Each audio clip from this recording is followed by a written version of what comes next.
Hi guys, ఇప్పుడు చెప్పబోయేది వీడియోని లాస్ట్ వరకు చూడండి. ఎందుకు చెప్తున్నా అని చెప్పేసి మీకే అర్థమైంది. చూసుకున్నట్టయితే మనం బాచారం దగ్గర ఉన్నాం అనమాట.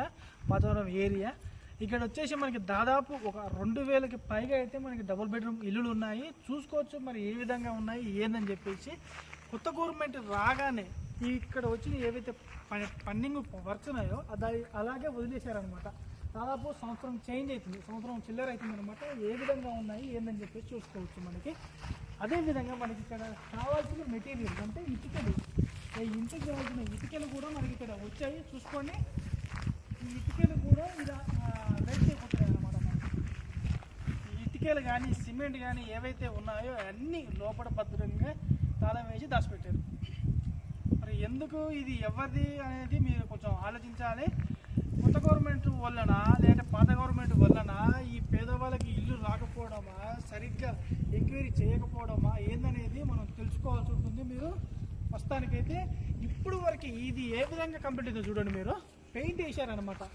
ఇక్కడనే కాదు, మీరు అట్ సైడ్ కూడా మీకైతే రూమ్స్ అయితే ఉన్నాయన్నమాట. డబుల్ బెడ్రూమ్ ఇల్లులు అనేవి కట్టి ఇలా వదిలేశారనమాట. ఇటుకలు కానీ అన్నీ వేస్ట్ అవుతుంది అనమాట. ఇది ఇప్పుడు గవర్నమెంట్ మనీ అనేది వేస్ట్ కావట్లేదా? నాకు ఇంకో డౌట్ ఏంటంటే, మీరు ఇప్పుడు ఈ డబుల్ బెడ్రూమ్లు ఇట్లా గాలికి వదిలేసి ఇట్లా పడుబడ్డ ఇళ్ళకి అవుతున్నాయి కదా, వీటిని వదిలేసి మళ్ళీ సపరేట్గా ఇందిరమ్మల ఇళ్ళకి పైసలు ఇవ్వడం అనేది నాకైతే అర్థం కాలేదన్నమాట. కొంచెం ఒకసారి దీన్ని దృష్టిలో పెట్టుకోండి. ఇలాగే ఉంటే మాత్రం ఇంకా ఇది అనేది చూసుకోవాలి మీరే.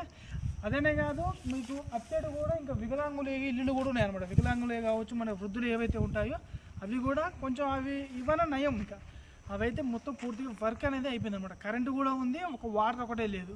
మరి అవి కూడా అదే విధంగా ఉన్నాయన్నమాట. ఇది ఏందని చెప్పేసి ఒకసారి కామెంట్ చేయండి. ఇది ఎవరి తప్పు అని చెప్పేసి, గవర్నమెంట్దా మనదా ఎవరిదని చెప్పేసి.